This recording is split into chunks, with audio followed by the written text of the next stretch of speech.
Buenos días. Bueno, se nos ha quedado un poquito pequeña la sala. Es lo que comentábamos ahora aquí con don Jesús Huerta, de que, hombre, cuando ves una sala así, que está de profesionales del sector, que nos dedicamos a esto y que me pregunta, oye, pues la mayoría son de personal de Sarca Vitae. Pues no, hombre, sí que nosotros tenemos algunas personas sí que pertenecen a nuestra organización, pero en general, como sí que nosotros lo hacemos, es abierto al sector, y que entonces aportar en aquello que creamos, en reflexiones y demás que podamos traer. Lo primero, querría agradecer a la Junta de Andalucía y especialmente a don Jesús Huerta su presencia en la inauguración de esta jornada, estas nuevas jornadas aquí en Sevilla. La verdad es que, bueno, ya saben ustedes que el objetivo es que reflexionemos y reflexionemos conjuntamente sobre la situación de especial vulnerabilidad en la que están inmersos pues personas que hayan perdido su autonomía personal y que tengan un aumento de su dependencia funcional como causa pues de un proceso patológico. Quiero también expresar mi gratitud a Cajasol y en especial a su fundación por acoger este encuentro de intercambio de ideas y experiencias que espero sea útil para su labor profesional.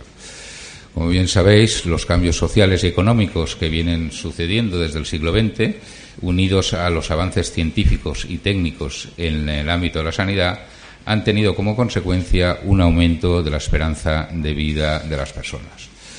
Esto que a veces, hombre, que decimos que si el cambio demográfico es un problema, hombre, yo creo que es una conquista de la sociedad, ¿no? Y especialmente de la sociedad española y de lo mucho que hemos evolucionado, sobre todo estos últimos 40 años. Yo creo que esto, pues, que insisto, que es un éxito, pero que lo que sí que tenemos que procurar es dar esperanza de vida con calidad de vida. Entonces, bueno, pues ahí pues es lo que tenemos que ir reflexionando para que luego, cuando las personas empiecen también a tener sus dificultades, pues sean tratadas como se merecen, con unos criterios éticos que no siempre han estado en el eje de la atención. Yo creo que lo que sí que es importante, que las personas que sufran la pérdida de autonomía pueden encontrarse en una situación en la que se hayan vulnerado sus derechos y que además, en un momento pues que ha perdido su autonomía o su poder de decisión, igual, pues, hombre, pues hay figuras ahora, y hoy las comentaremos, ¿no?, de testamentos vitales, etcétera, etcétera, que es importante tener en cuenta para el futuro en esos momentos. Nos corresponde a nosotros, los distintos profesionales y colectivos implicados en la planificación y en la provisión a la atención y a los cuidados que se necesitan, la promoción de prácticas profesionales que defiendan, garanticen y potencien la máxima autonomía de aquellas personas consideradas vulnerables. Sarca Vitae atendió durante el año 2012 en toda España a 10.500 personas en atención residencial, mayoritariamente personas entre 70 y 89 años de edad.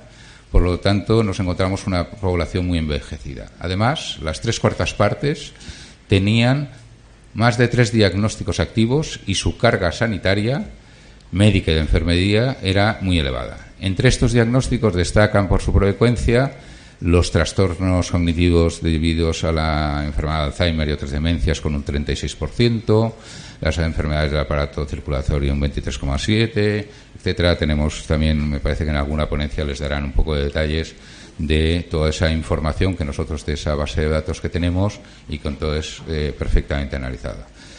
Si analizamos la capacidad funcional de las personas atendidas, llegamos a la conclusión de que se encuentran en una situación de gran dependencia y con importantes cargas de rehabilitación, siendo las personas con un índice de Bartel inferior a 45, algo más de la mitad de la totalidad. Con estos datos solo quiero resaltar la gran proporción de personas en situación de potencial vulnerabilidad, atendidos por Sarco Habitat en cualquiera de nuestros centros o servicios. En la actualidad tenemos 49 centros residenciales y sociosanitarios, 14 centros de atención a la discapacidad, 56 centros entre centros y hospitales de día y 5 complejos de viviendas con servicios. No nos suele gustar llamarlo de apartamentos tutelados porque nuestra filosofía es que no queremos tutelar a la persona. Sí que estamos ahí para atenderla y seguirla, pero no tutelarla. Pero es el concepto de apartamentos tutelados. Y en total tenemos 10.205 plazas. También damos servicios a domicilio, 13.100 todos servicios diariamente. Y el año pasado hicimos 76.600 visitas de urgencias médicas y de enfermería. Atendemos a 26.500 usuarios de teleasistencia y desde un call center que tenemos especializado de atención sanitaria y social, el año pasado atendimos prácticamente a 100.000 llamadas, 96.716.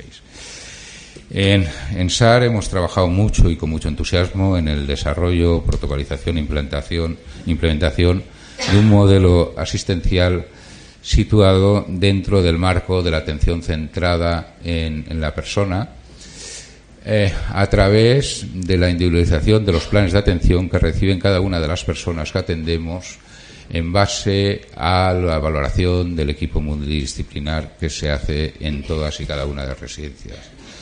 Todo ello, junto a la historia de vida, las preferencias, las necesidades, los deseos y las opiniones de los usuarios o sus familiares, constituyen el eje central de los cuidados. Otro de los aspectos centrales de nuestro modelo asistencial es la estrecha vigilancia de los principios básicos de la bioética sanitaria. A través de nuestro Comité de Ética Asistencial, que creamos en el año 2006, entonces, además, durante los dos primeros años los dedicamos a crear los criterios éticos del grupo. Para eso cogimos a un catedrático que se llama el doctor Torralba, que es reconocido a nivel europeo, ha escrito bastantes libros, etcétera, es catedrático de ética de la Universidad Ramon Llull, y desde entonces participa todos los meses en una reunión del Comité de Ética que la preside él de forma absolutamente autónoma. Tenemos un secretario de la misma que también es una persona externa a la compañía, Rafael de Gispert, que he de remarcar que ambos lo hacen porque creen que tienen que hacer algo para la sociedad y como tal lo están haciendo. Y luego por un grupo de 12 profesionales, médicos, trabajadores sociales y enfermeras. Al principio eran más profesionales del grupo, con las distintas realidades geográficas de todo el Estado, pero que luego además sí que ya también tenemos gente externa a la compañía. Entonces ahí hemos ido creando los criterios éticos y luego a partir de ahí sí que hay resoluciones del Comité de Ética en todos estos comités que se celebran mensualmente. Aparte hemos hecho muchas publicaciones, una de ellas misma, pues antes lo comentábamos, pues por ejemplo la ética en la atención domiciliaria, porque al final es cuando se da una atención domiciliaria, invades la intimidad mayor de una persona en su casa y con la puerta cerrada, y que entonces ahí, ojo, y entonces sí que hemos querido crear esos criterios éticos para que lo tengan además muy presente todos nuestros profesionales. En estos momentos lo que sí que el Comité de Ética está desarrollando un instrumento que permite a los profesionales la gradación de la competencia que tienen las personas para tomar decisiones. No quisiera terminar mi intervención sin reiterar el agradecimiento a la Junta de Andalucía y a su Consejería de Salud, representada por el director gerente de la Agencia de Servicios Sociales y Dependencias, el señor Jesús Huertas.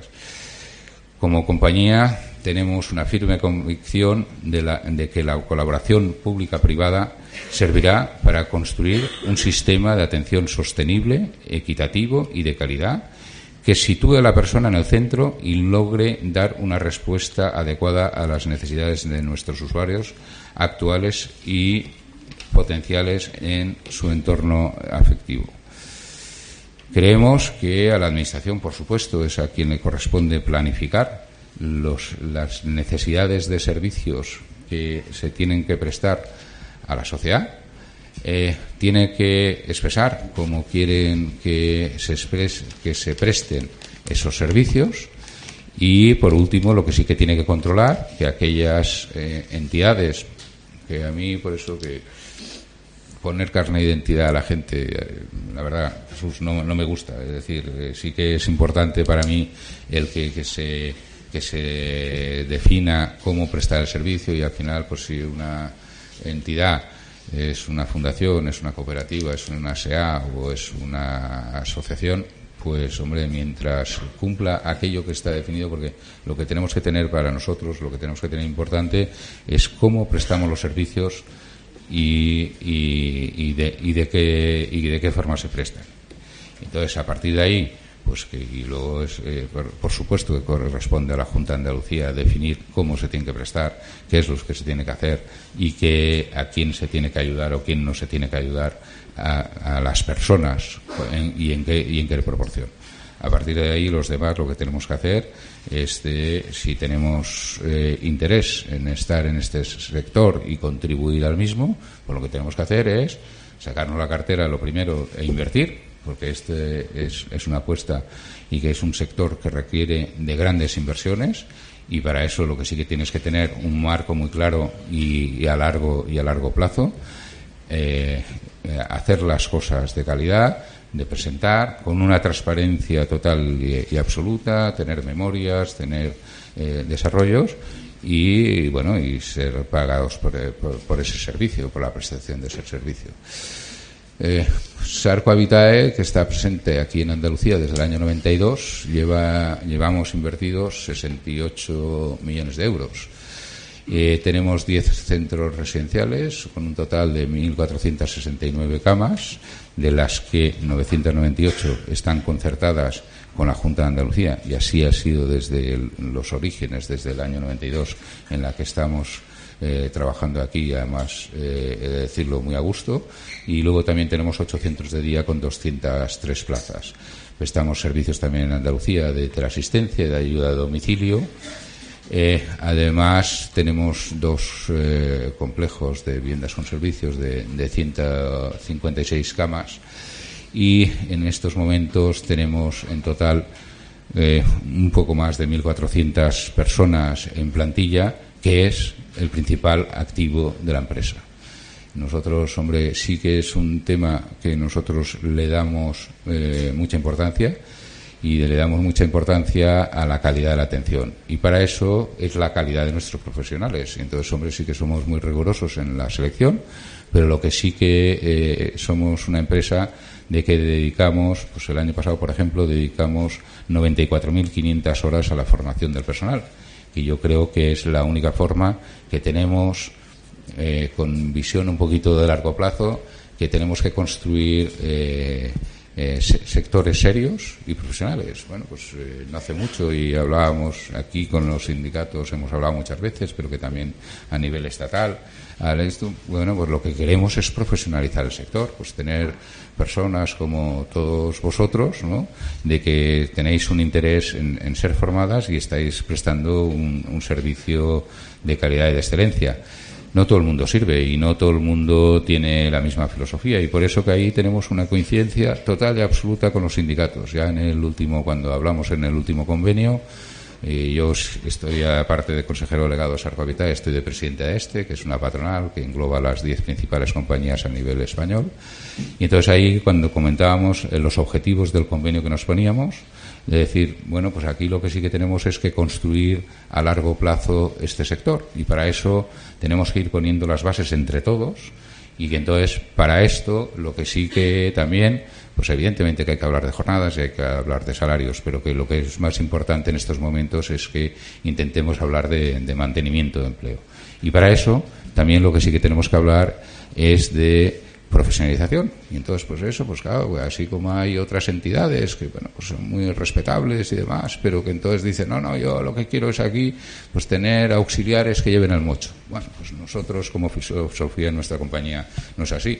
Es decir, hay distintos grupos profesionales, y que entonces, por eso, pues la gente tiene formaciones diferentes, y como tal hay que hacerlo. Entonces, bueno, pues ahí yo creo que sí que vamos avanzando. Muchas veces te desesperas porque avanzas más lento de lo necesario, y entonces aquí nosotros creemos que no hay de otra manera de que ir todos de la mano, y además en los momentos de dificultad muchísimo más. O sea, si ya normalmente es así, en los momentos de dificultad insisto, muchísimo más. Yo por eso que con don Jesús Huertas pues hemos tenido varias conversaciones, como no puede ser de otra manera, y con la propia consejería, en la consejera, etcétera, pero que entonces, hombre, sí que para nosotros es muy importante, y así se lo hemos expresado, que estamos muy a gustos de estar en Andalucía y que por supuesto que queremos colaborar con la Junta de Andalucía, y colaborar además en los momentos difíciles, que es cuando normalmente se suelen demostrar las cosas, porque cuando todo va bien, pues todo es fácil para todo el mundo. Y entonces, por eso, Jesús, nos tienes para lo que necesites. SAR, por último, decir que es una empresa responsable y con eje de atención la calidad en el servicio y unos criterios éticos que están asumidos y desarrollados por toda la organización. Desde los inicios en el año 92, SAR Cohabitat ha tenido como modelo la colaboración con Junta de Andalucía en todo momento y circunstancia, y esa es nuestra intención en estos momentos difíciles en el futuro, para apoyar las políticas que corresponden fijar a la Junta de Andalucía. Finalmente, agradecer a todos los ponentes que nos acompañan en esta jornada, y a todos ustedes les deseo que disfruten y que les resulte muy enriquecedora. Muchísimas gracias.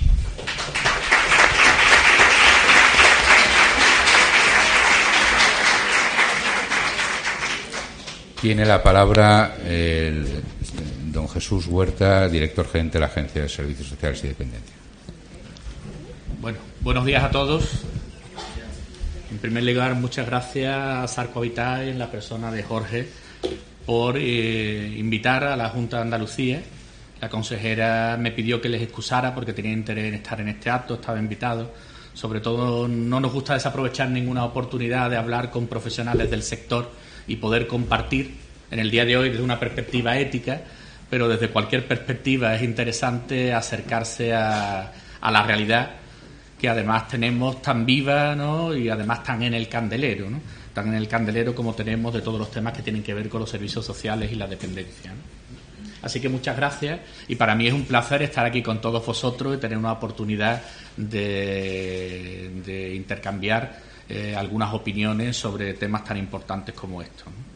Porque efectivamente, hojeando el programa, pues observo que hoy se va a hablar de la ética en la atención a las personas vulnerables desde distintas perspectivas, ¿no? Los dilemas éticos que le surgen a los profesionales cuando están atendiendo a cada uno de los ciudadanos en los entornos asistenciales o en los entornos domiciliarios, como bien decía Jorge, ¿no? Donde además entramos en un ámbito muy ligado a la estrecha intimidad de las personas. La perspectiva de la vulnerabilidad jurídica de las personas que están en situación de discapacidad o en una situación de dependencia que les hace más vulnerables, los aspectos éticos de la incapacitación, de las situaciones de tutela. Todos son elementos muy interesantes que a mí me han llevado a pensar sobre la reflexión ética que debemos hacer también en los entornos políticos o en los entornos de gestión, sea gestión pública o sea gestión privada, como hacen cada uno de los equipos directivos de las entidades que actúan en el sector, ¿no? La ética, a mí además me gusta porque soy aficionado a la filosofía, ¿no? Me resulta sugerente. La ética siempre nos habla de comportamientos individuales. De comportamientos individuales que parezcan éticamente correctos. Lo que pasa es que ese comportamiento, cuando uno coge el diccionario, el otro día por curiosidad, ¿no? Y como iba a venir a esta jornada, lo revisé. ¿Qué dice el diccionario que es ética, ¿no? Y habla de comportamientos individuales que persiguen la actuación de acuerdo con la moral. Luego una palabra te lleva a otra que están siempre muy unidas, ¿no? La moral, ¿no? Y la moral tiene una reflexión más social, más colectiva, que son aquellos comportamientos que la costumbre, aceptada socialmente, sobre lo que está bien y sobre lo que está mal, nos determina el comportamiento de cada momento. Esto parece, os decía, a mí me gusta la filosofía, ¿no?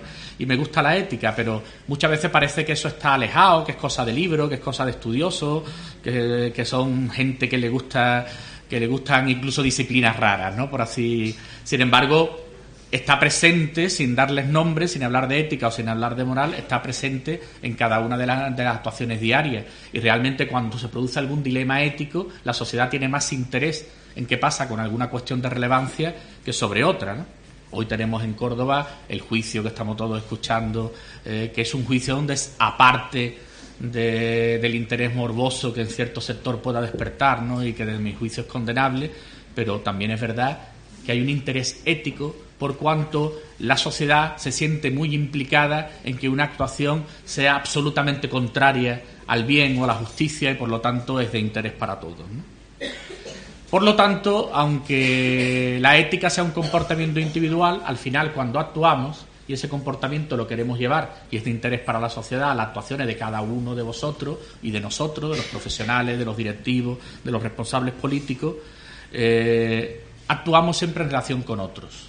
Por lo tanto, nuestra conducta tiene que ver con otras personas a las que les afecta, y cuando esas personas a las que les afecta son personas en especial situación de vulnerabilidad, es decir, personas que no pueden a veces resistirse o responder o hacer un reproche ético, ¿no?, por utilizar la misma palabra, o a veces sin defensa ninguna ante lo que se quiera hacer con ellos, pues realmente el interés ético es mucho mayor, ¿no? Y la oportunidad de esta reflexión es pertinente, ¿no?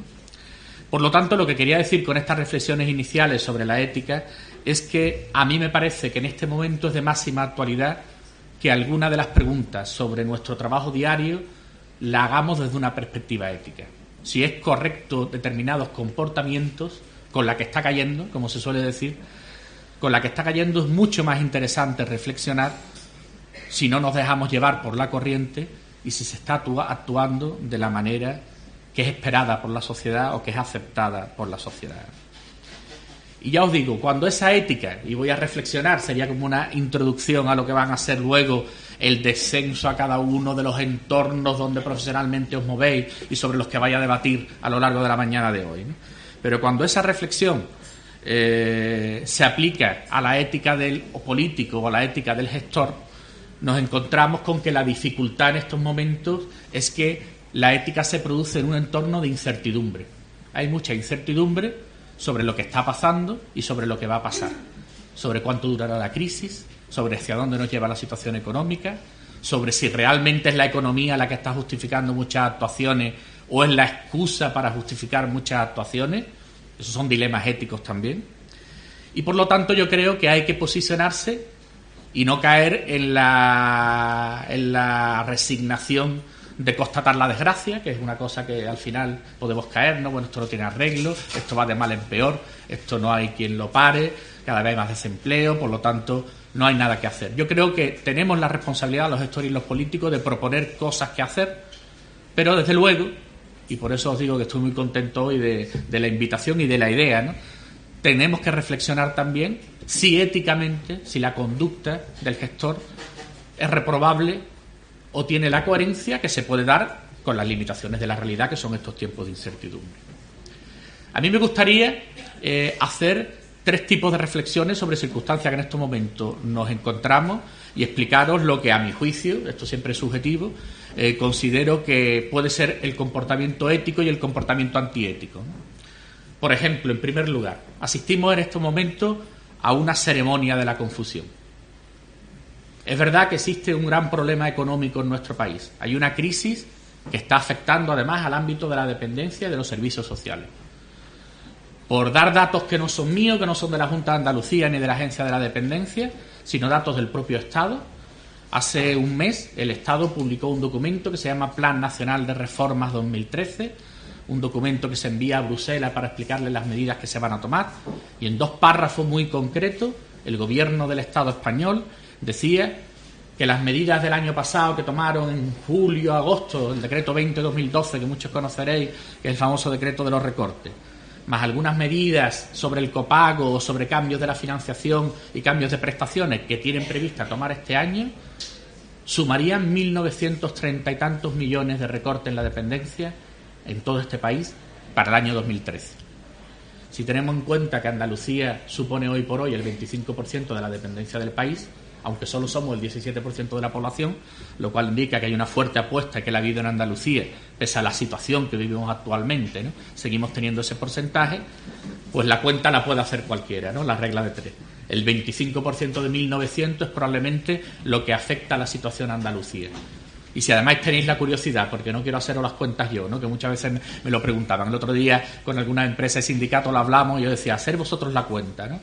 Si sabéis el presupuesto que tiene la dependencia en Andalucía, está publicado en el boletín, veréis que el Estado está incidiendo casi en un 40% en los presupuestos que estaban destinados para esto, algo que se definió como una participación mitad por mitad, 50-50, 50% a 50%, cuando en el año 2006, en diciembre, se publica la Ley de la Dependencia.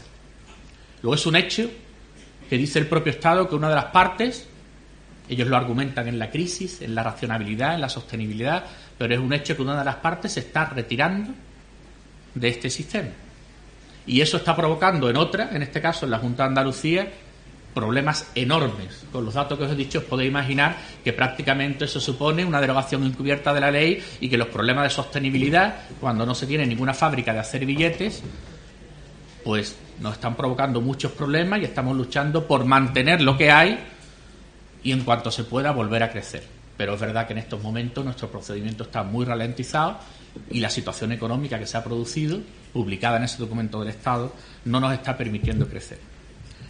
Sobre esto se produce una gran ceremonia de la confusión y escuchamos algunas cosas como que estos decretos que producen estos se llaman decretos de racionalidad, de sostenibilidad, pero realmente la situación que se está produciendo son hechos, son estos datos, están ahí y es lo que decimos. ¿Qué se puede hacer ante eso? Yo creo que el comportamiento ético es contar la verdad, qué es lo que pasa, con datos y con documentos.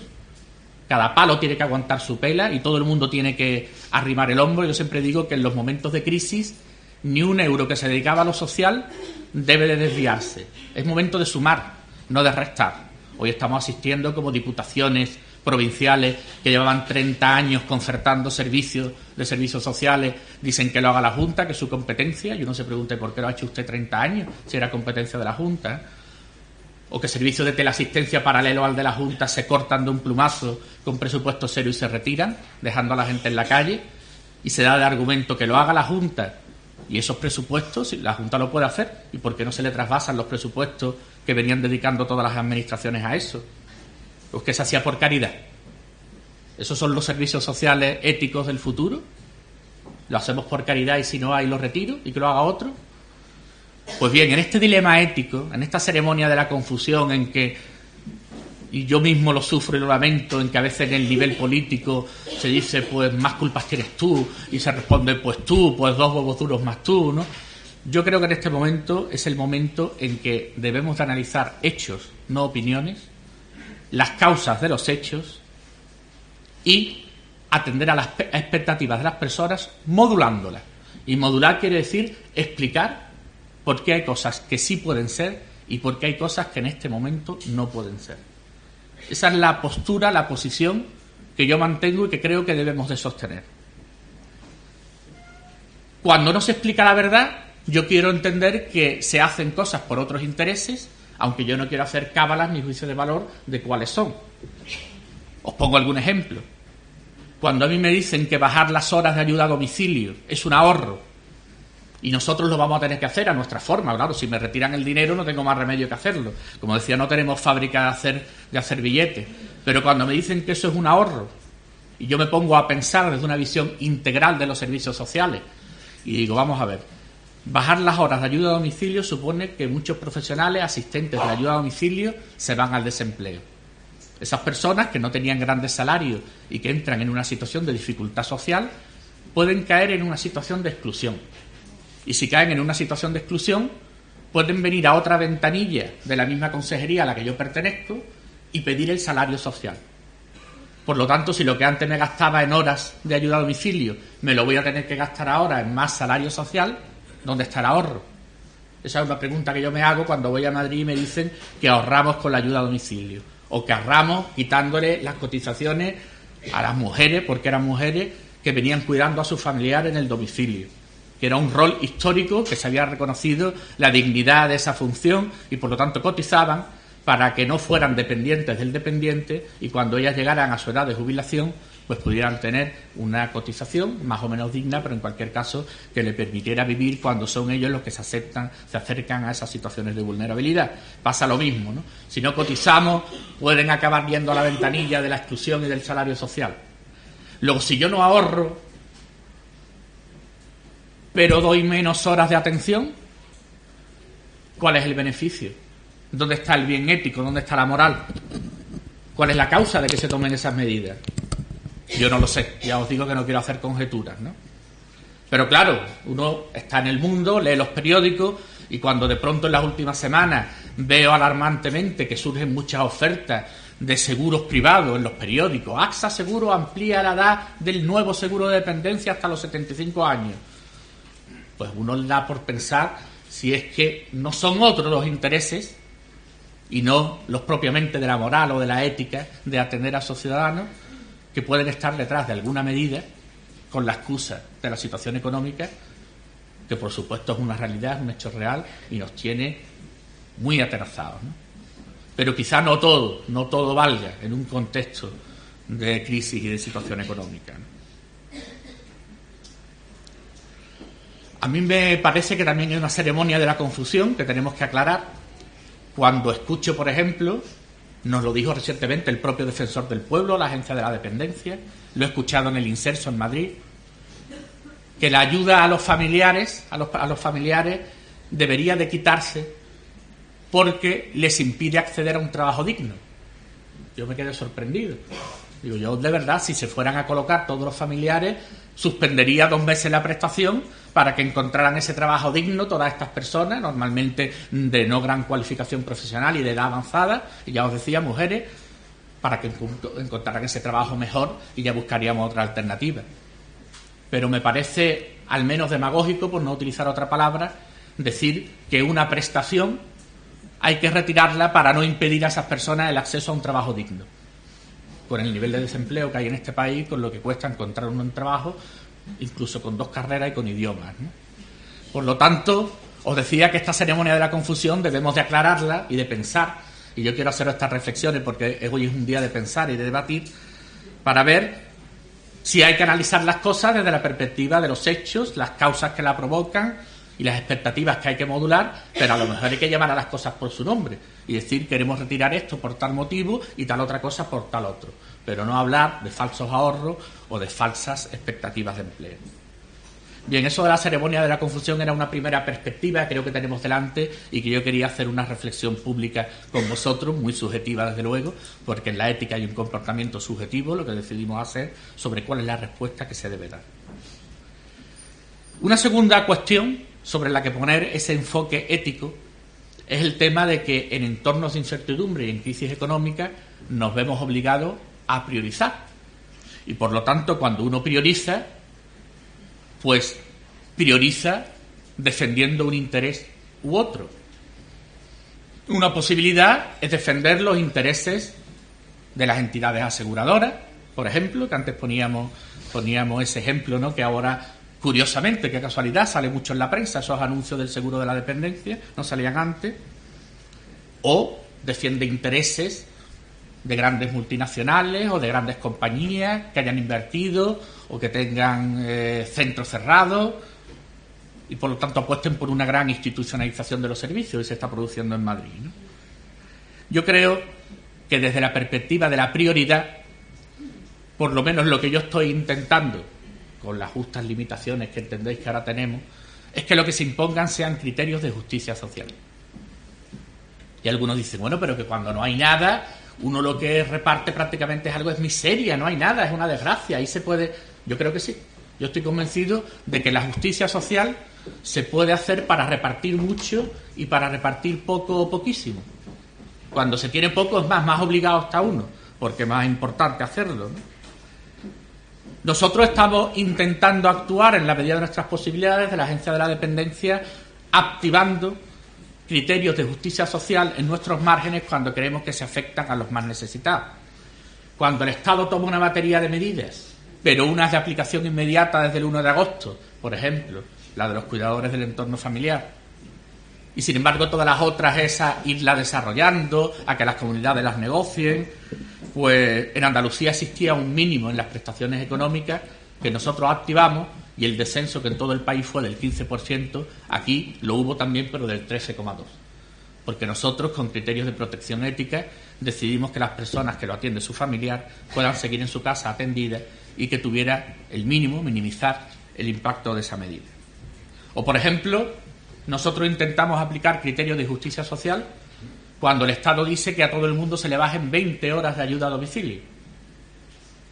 Claro, la primera pregunta es, bueno, a unos se le podrán bajar hasta 30 incluso a lo mejor, pero otros a lo mejor no admiten mucha bajada. La bajada hay que hacerla, la tienen que hacer las comunidades porque el dinero ya lo ha retirado el Estado. Y dice, y ahora cada comunidad que lo adapte. Hay muchas que han hecho un decreto y ya lo han bajado desde hace meses. Nosotros estamos aguantando. Pero ahora vamos a hacer, y lo hemos hecho mediante encuentros con los servicios sociales comunitarios y con grupos de trabajo de trabajadores sociales, hemos definido una objetivación de criterios para revisar individualmente la intensidad de las personas. Es cierto que al revisarlo y hacer un PIA nuevo, el nuevo marco ya lleva las 20 horas de menos y por lo tanto el tope máximo tiene 20 horas menos.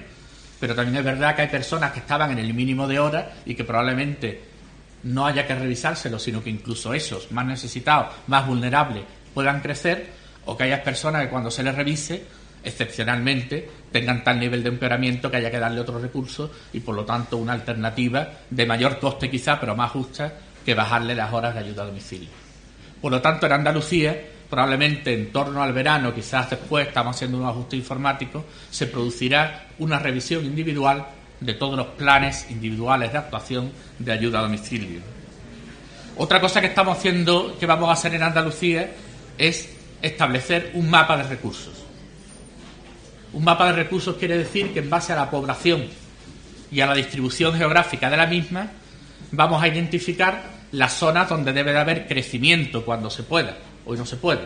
Crecimiento de recursos residenciales, centros de día, incluso la propia ayuda a domicilio, y sitios donde no podrá crecer porque existe una saturación en contra de cualquier criterio de justicia en relación a otras zonas geográficas y por lo tanto rompe principios de igualdad y de justicia. Eso es posible que se haya producido pues porque haya habido un crecimiento disperso en el arranque de una ley donde se ha priorizado más tener recursos que reflexionar dónde son más necesarios, porque la propia iniciativa empresarial se haya encaminado a cubrir determinados huecos, o porque incluso, por qué no reconocerlo, haya podido haber influencias políticas de alcaldes de determinadas posiciones que hayan querido tener un centro en su pueblo, que lo hayan priorizado, que han sido gestores más hábiles y que hagan que hoy tengamos un mapa que cuando le pasamos un estándar, una media, pues nos da zonas sobresaturadas y zonas con muchas carencias de recursos. Eso lo estamos trabajando ya, lo tendremos en este año y creemos que son criterios de justicia social y por lo tanto éticos que podemos incorporar al trabajo, ¿no? Y por último, una tercera perspectiva ética. Yo creo que cuando los recursos son escasos es un error y es una injusticia tratar igual situaciones desiguales. Y eso se viene produciendo a veces, el año pasado nos pasó. Hay una inercia, las personas solicitaban la dependencia, los servicios sociales comunitarios hacían su trámite, llegaban a las delegaciones, se validaba y por orden de llegada y de antigüedad, con expedientes atrasados por supuesto porque los había, pero se iba dando salida. ¿Qué ocurre? Que cuando llega julio y se produce el decreto del Estado, el 20/2012, y se produce una quiebra absoluta del sistema de financiación, nos encontramos con que no hay presupuesto para poder seguir llevando el ritmo. Yo he hablado con algunas personas que me llaman, que me escriben o que vamos a verlo. Algunos dependientes tenemos la oportunidad de hablar personalmente con ellos y la gente dice, mire usted, yo entiendo que no haya dinero. Yo que no entiendo es que el de enfrente, que tiene mucho más dinero que yo, tenga la prestación y yo no. Eso es fruto de tratar igual. Cuando había recursos, pues se entra por orden de llegada. Pero eso, yo que tengo mi experiencia profesional se ha producido en los servicios sanitarios, eso, por ejemplo, en la puerta de urgencia de un hospital es algo que está superado hace mucho tiempo. El orden de llegada no es el orden de entrada. El orden de entrada es una previa clasificación, el triaje que se llama en los hospitales, que hace que se entre por orden de gravedad. Nosotros, desde el año pasado, cuando se produjo eso, creamos un grupo de profesionales en la Consejería de Salud, en la agencia, que está atendiendo con criterios homogéneos las situaciones de mayor emergencia y, por lo tanto, está alterando la prioridad en el acceso por intentar que las situaciones desiguales se traten con un criterio que realmente nos permita repartir los recursos escasos, como decía antes, con ese criterio de justicia social. Y otra apuesta que yo creo que tenemos que hacer, y que la tienen que hacer los políticos y los gestores, es delegar la tentación de ser nosotros los que decidamos en cada PIA y en cada valoración, darle mayor fuerza a los criterios profesionales y a la profesión, a los trabajadores sociales. Nosotros estamos trabajando mucho. La semana que viene tenemos un encuentro con 100 trabajadores sociales de Andalucía, de todas las provincias aquí. Estamos trabajando con ellos en protocolos de trabajo, en indicaciones, y además estamos haciendo con plataformas de formación de toda la consejería, aprovechando sinergias. Estamos haciendo unos cursos de formación que tienen que ver también con elementos éticos que hoy discutiréis, sobre el nivel y la calidad en los cuidados, que esperamos en un futuro poder abrir no solo a los profesionales, los trabajadores sociales o los psicólogos de la agencia, de los servicios sociales, sino a los profesionales del sector, que sois vosotros y que realmente sois el personal de contacto y sois los que tenéis la responsabilidad, la alta responsabilidad de aportar también un elemento ético a vuestra relación con los ciudadanos. Por lo tanto, estas son las reflexiones que quería no zanjar, sino dejar en el ambiente, dejar en el aire, asumir también como gestor y como responsable en un ámbito político, ¿no?, de la Consejería de Salud y Bienestar Social, que la ética también debe de regir nuestras actuaciones, e intentar también modular, como decía, las expectativas que desde la perspectiva profesional, pero de profesionales que en parte sois agentes de las necesidades ciudadanas, porque estoy en contacto con ellos, pues podéis estar constatando que hoy se produce, ¿no?, necesidad, sufrimiento y incapacidad de respuesta que tenemos que explicar en la medida que podamos, con claridad, con verdad y con hechos. Muchas gracias y que sea buena la jornada.